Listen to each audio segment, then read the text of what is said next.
Hello, I'm Judy Stiles. Thank you for joining me this week on Newsmakers. Well, the Missouri General Assembly dealt with a number of issues over this past session. Some of them are now law, and there's still things facing the state of Missouri. And today we're going to get an update and meet one of our state representatives, Bob Bromley. Thank you very much for being here today. It's my pleasure. And this was your first complete session in Jefferson City. So I guess one of the man-on-the-street type questions people might ask you is, what's it like after serving your first session up there in Jeff City? Well, it's a very humbling experience, and I think sometimes we all think we know a lot about politics and what's going on in the state until you actually sit in the chair and listen to the different issues and actually have to make decisions and push the button whether you're against something or for something. I think that's a new experience that we just don't think about, and that's something that's been quite enlightening to me. Was there a big learning curve as far as procedures, how things actually work once you're in the Capitol? Yes, that's, I don't think there's anything you can do to prepare yourself for that.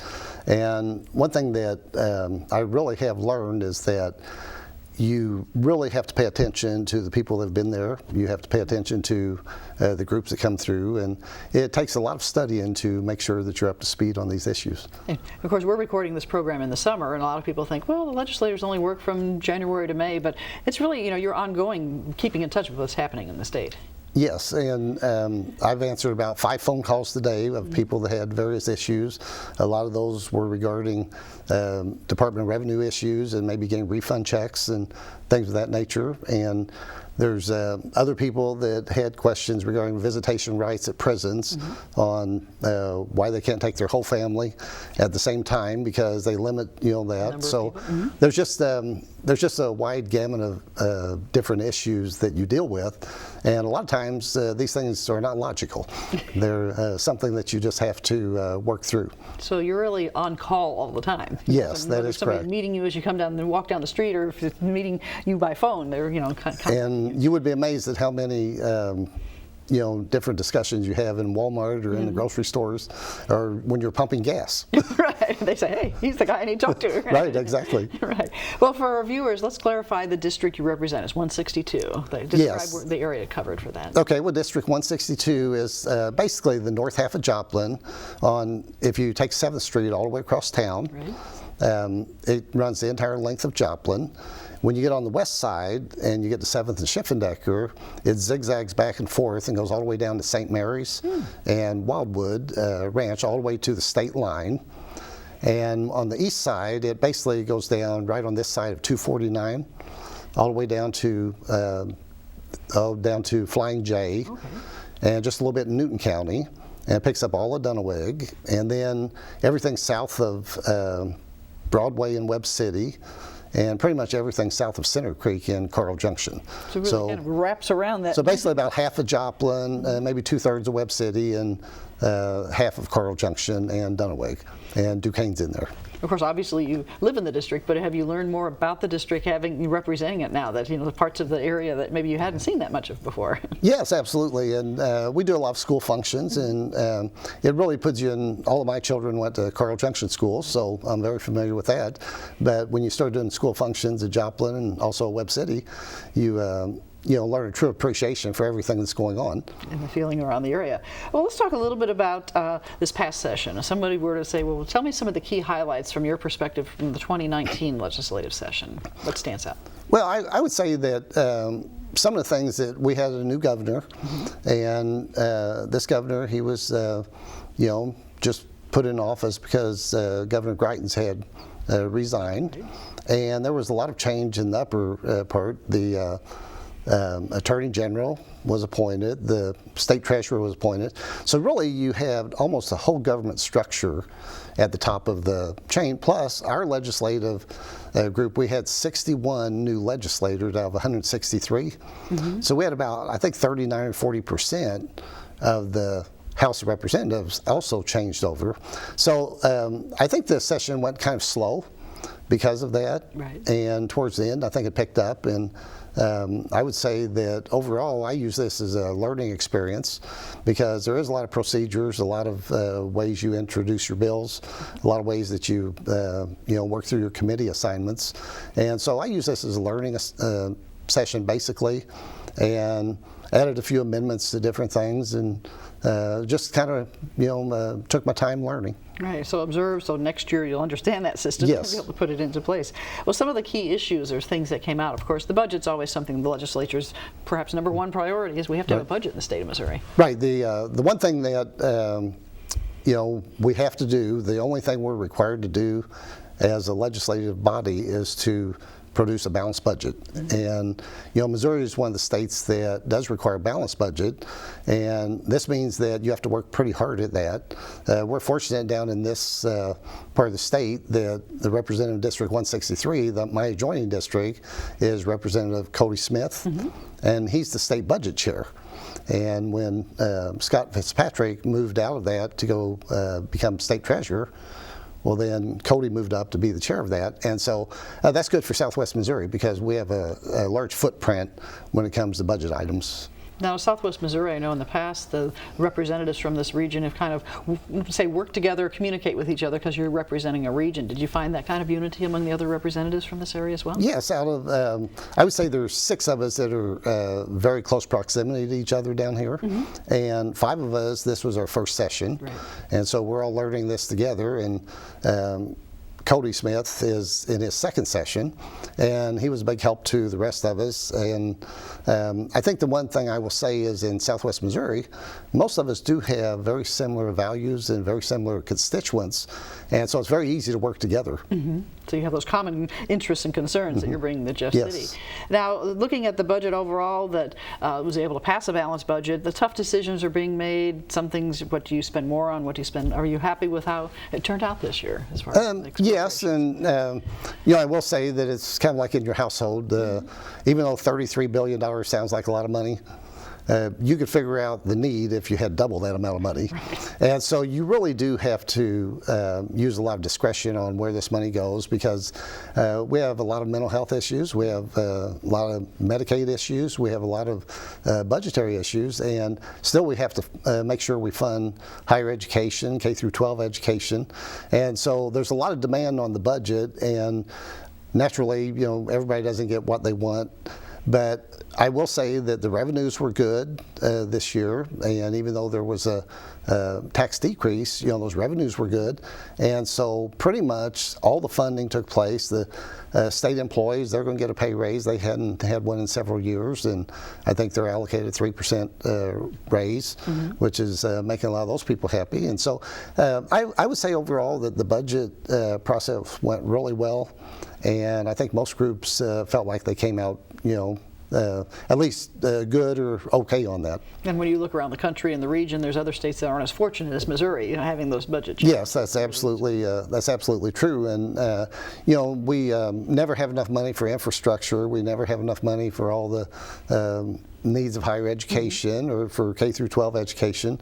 But at some point, you really just you have to really be aware of how much money you're taking from the people, because if you try to fund everything at the government level, then the people don't have money at home. Right, you've got to have that economy kind of tying Yes, into you do. everything. Right.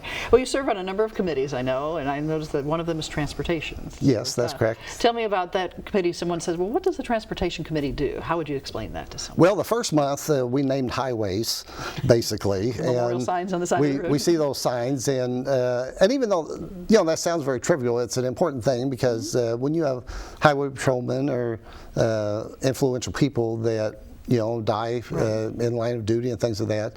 That's a memorial for those type people. So we do a lot of that. Something we spent a lot of time on was trying to figure out how to fund the highways and bridges and things within the state. And this is an ongoing issue nationwide, not just in Missouri. And some of the things that is putting a lot of strain on that is we have a gasoline tax of 17 cents per gallon. And that's for diesel and for gasoline.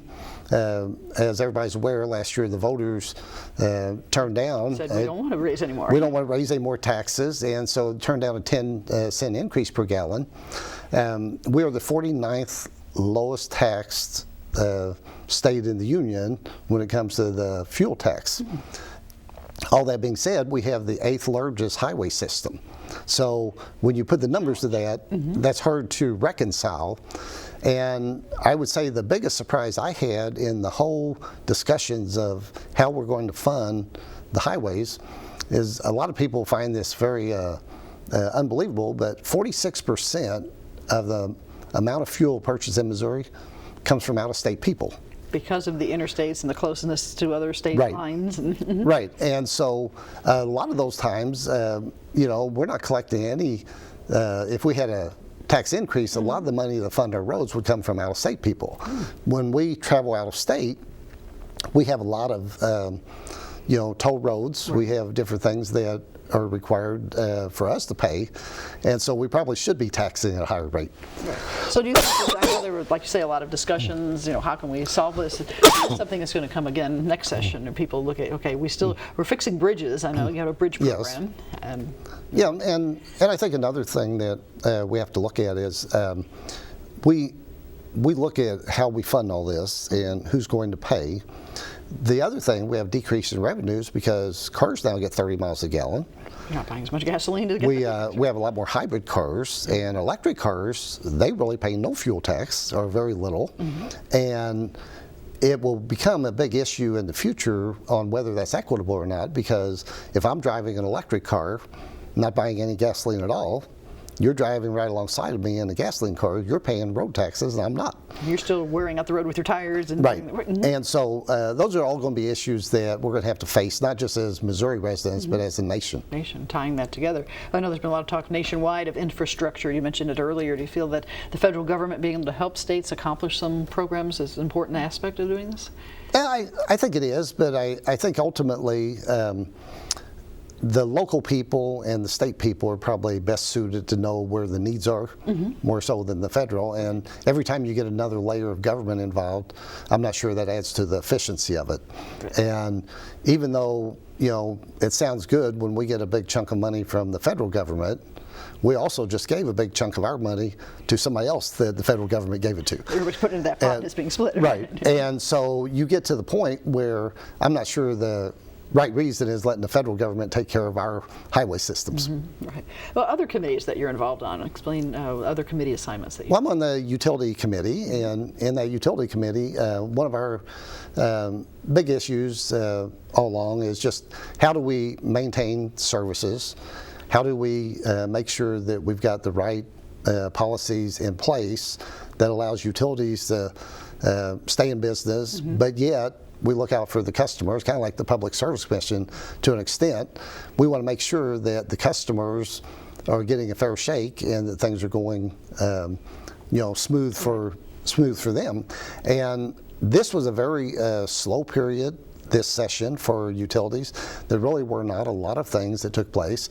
But I think one of the things that really stands out to me is how are we going to deal with the windmills and whether or not these windmill companies have eminent domain rights in order to take land, because a lot of these windmills, they may be built out in Kansas, but the power is all going to, say, New Hampshire or Vermont, it's going across Indiana. the country. So it's crossing Missouri, but we may not be getting any of that energy off of those windmills.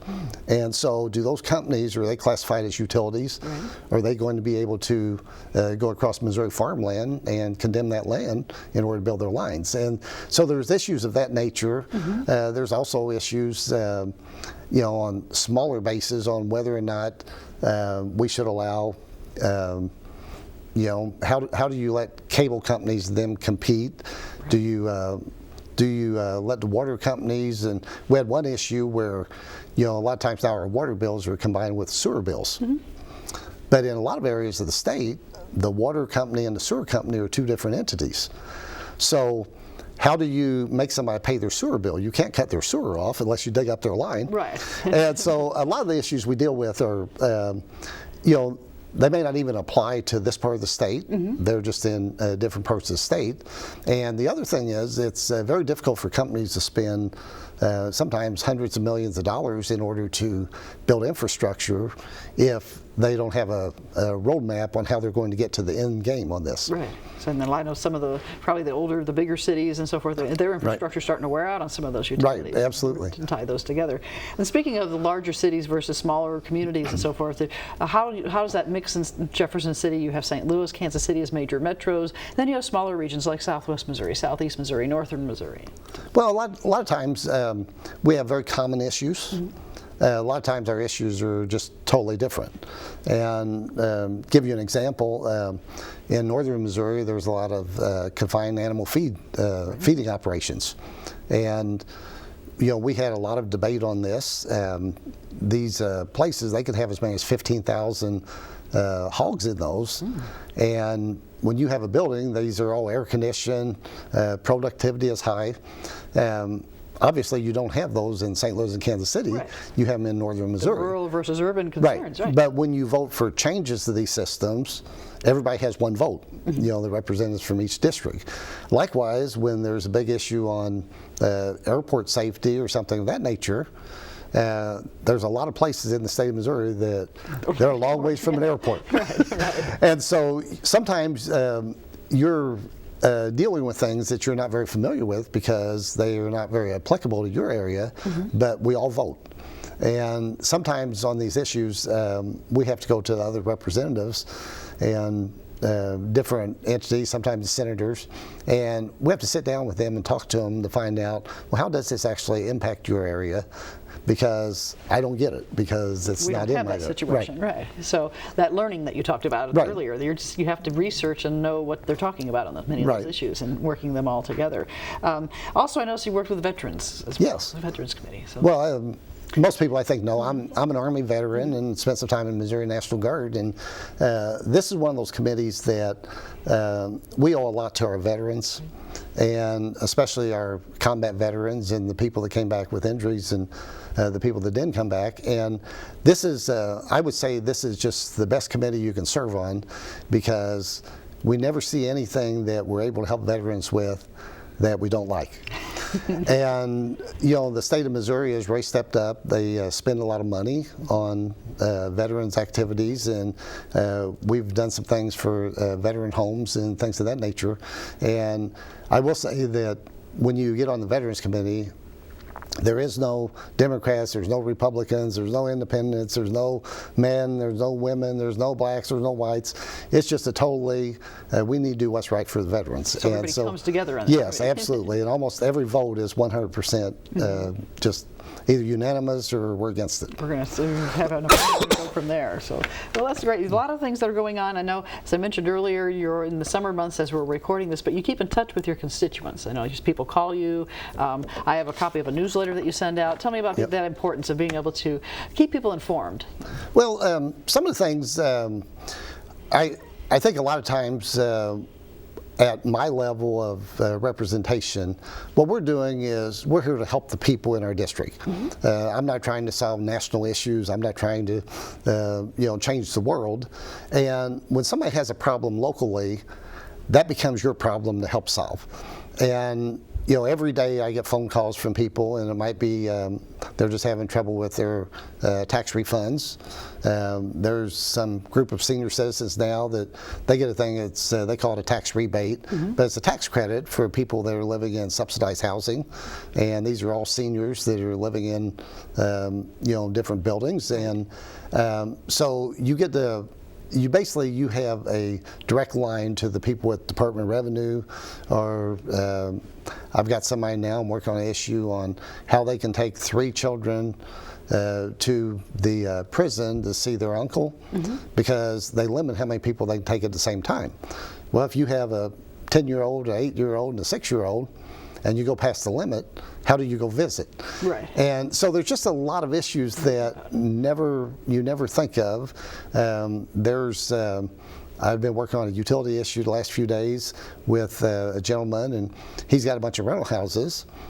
Well, if the people that are living there haven't paid their bill, he cannot even go himself and sign up that property in his own name and guarantee that he'll pay the bill if the same people are living there.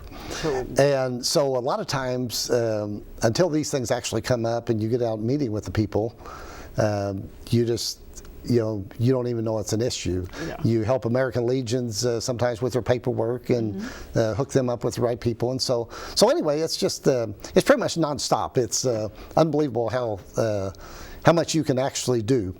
And you're really serving as a resource for many people that may feel like, well, Department of Revenue, who do I contact? You help lead them in the right direction. Yes, that's absolutely correct. And then a lot of these issues, they may impact 20 people, even though only one person called you.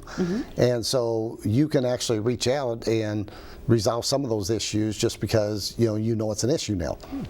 Well, coming up in the fall, there's always a veto session. Do you anticipate that happening again this fall, the Jefferson? Yes, there will be a veto session. There's not very many items. I don't believe that is going to come up on that. Most of the time, when the governor vetoes it, it's very hard to override those anyway. And I will say in general, it's very difficult to get bills passed into law because you have to pass it through the House, you have to pass it through the Senate, both sides, and then the governor has to sign it.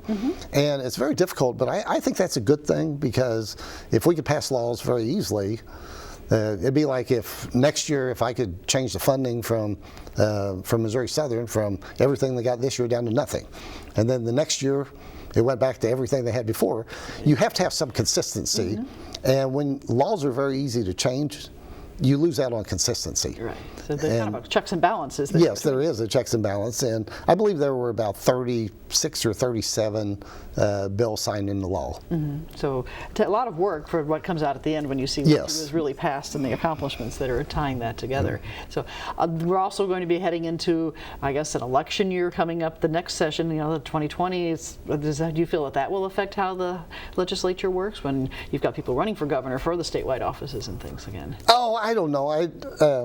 I think there's a pretty solid representation, and I don't think in Missouri we will see big swings, in the way things are going. But there is always that opportunity. The House of Representatives stayed exactly the same after the last election, with the same number of Republicans, same number of Democrats, and so I think the areas like this area down here are slanted more towards Republicans, and some of the areas are slanted more towards Democrats, and it's very difficult for those to change very rapidly. And so I would say that over the next 10 or 15 years, we'll probably see quite a bit of change. But in 2-year cycles, I don't think we'll see a lot of change. Now, earlier you mentioned going to schools and making presentations. I'm curious about that aspect of where you visit with the children, or maybe the university students or other people, to let them know, this is really how it works or what we're doing.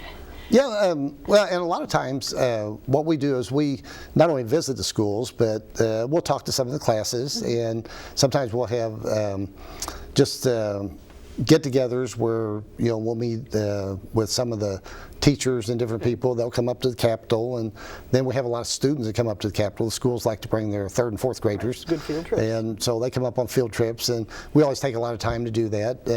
This past session was really interesting because the Joplin ROTC, the junior ROTC, they celebrated their 100th anniversary, which they're one of the longest, or the longest, continuous running junior ROTC in the nation, and so they got to come to the chamber and present arms in the chamber, and we sat down the night before and had pizza with them and different things. So you just get involved in a lot of these groups, and then a lot of the groups that we're involved with, whether it's American Legion, the VFWs, or whoever, they also work with the schools and different things, and so you work with those groups, and you just get to be involved in a lot of things. So it's really important to help people learn and for them to learn and understand how things work. Yes, it is. Together, and kind of, in some sense, you're also showing off what we have in Southwest Missouri when they come to Jefferson City. Yes, and I think I feel like one of my most important jobs when I go to Jeff City is to make sure that I represent the people that the values we have here and the people that live in Southwest Missouri, because we're not the same as people in downtown Kansas City. Right. And so you are representing, and there's always an argument on, do we have too many representatives in the state, because we have 163, and that's one of the larger contingencies in the nation. There's I think the 4th largest. One thing that you look at is the more representatives you have, the closer you are to the people.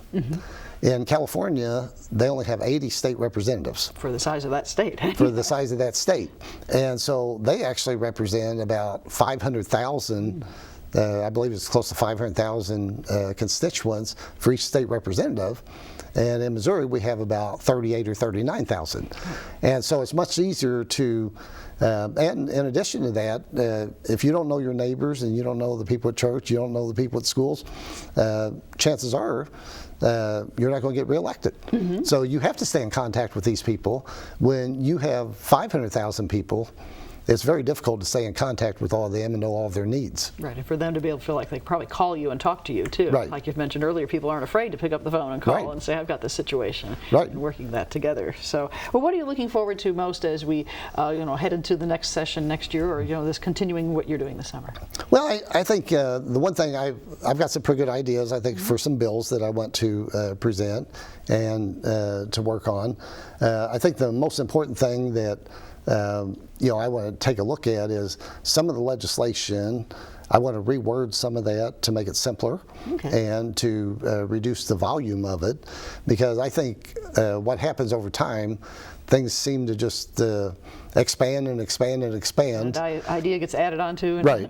And a lot of times you can say the same thing in half the amount of words and make it much more clear. And so I've got a couple of the statutes that I'm working through and just trying to simplify those and basically say the same thing. Right. In about half as many words.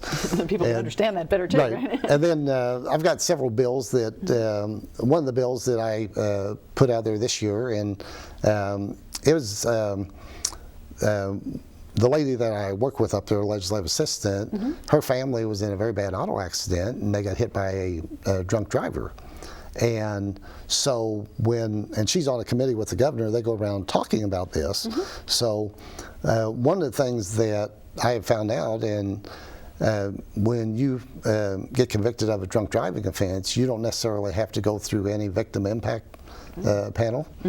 And I believe that in the first defense, that's when you might be able to help save somebody. And her mother and brother both got killed in that accident, and she was 14 years old and spent a year in rehab. And it's still, you have lifelong things that happen with that. And so that's one of the bills that I'd really like to get passed, is that on the first offense that you get convicted of a drunk driving, you should have to go listen to people talk about how their experience and how it impacted and affected them. Great. Well, sounds like a lot of possibilities for the future. Yeah. I'd like to thank you for visiting with me today and sharing with our audience. Okay, well, it's my pleasure, and just any time. Okay, great. And I'd like to thank you, the viewers, for joining us this week on Newsmakers. I'm Judy Stiles. Hope you can join me again next week at the same time on this station. We'll see you then.